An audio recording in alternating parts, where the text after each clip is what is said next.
Welcome to my series on Ambleside Online Books Not to Miss. We are looking at Ambleside Online Year 5. My name is Joy Cherick. I'm a homeschool mom of 7. I use the Charlotte Mason method to homeschool my children, and a couple years ago I started using the CMEC and stopped using Ambleside Online, but I always go back to Ambleside Online just to see what books they recommend for each year. And then also I can swap out some of the books that we already own and are just in our home. They're already established great books that maybe the CMEC recommends in those different categories. So I just swap, no big deal. So I'm going to share with the ones we're still using today.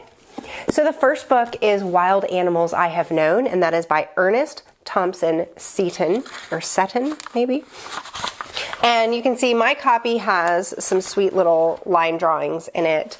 And this book, actually, my daughter, after she read it, bought it for a friend for a birthday gift. She loved it that much. The next book is Great Inventors and Their Inventions. And this book was written in 1918 and is a fantastic read if you're in that kind of 1900s time period, your kind of turn of the century Industrial Revolution, because each of these little stories where it goes over the inventions and their inventors, it gives the background story about how the inventor came up with it. And it is so engaging.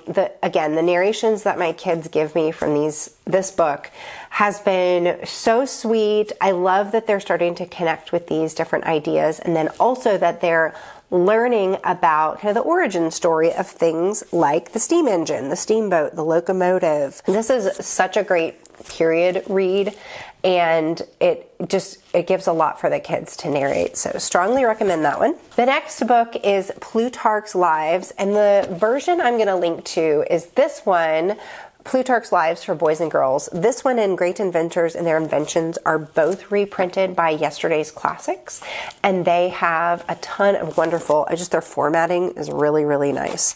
And then also this version has some beautiful plates in it. And what I found is, with my kids, our favorite ones to start with are the generals. Anybody who's in war, having war, or going out and having battles is fantastic. The best way we've found is to read a short section aloud, kind of one little episode, one battle, one scene, and then have them act it out.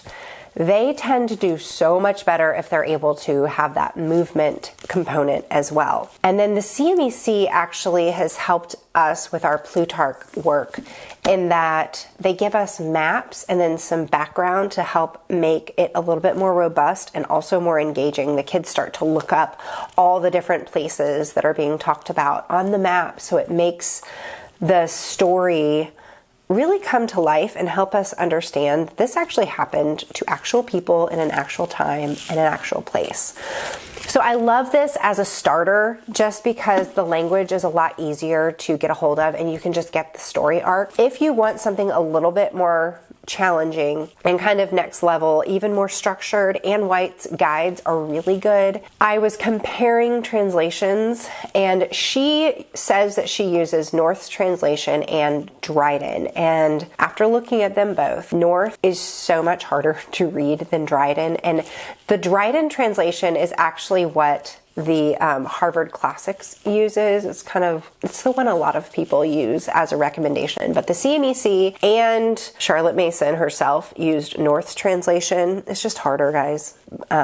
So just know that going in, just more complicated language. You're going to be looking up a lot more words just to get a gist of the story. For me, I love Plutarch's Lives because he really looks at the character of each person and what his decisions affected his life. You could see that some of these men were really great men, but they weren't good men.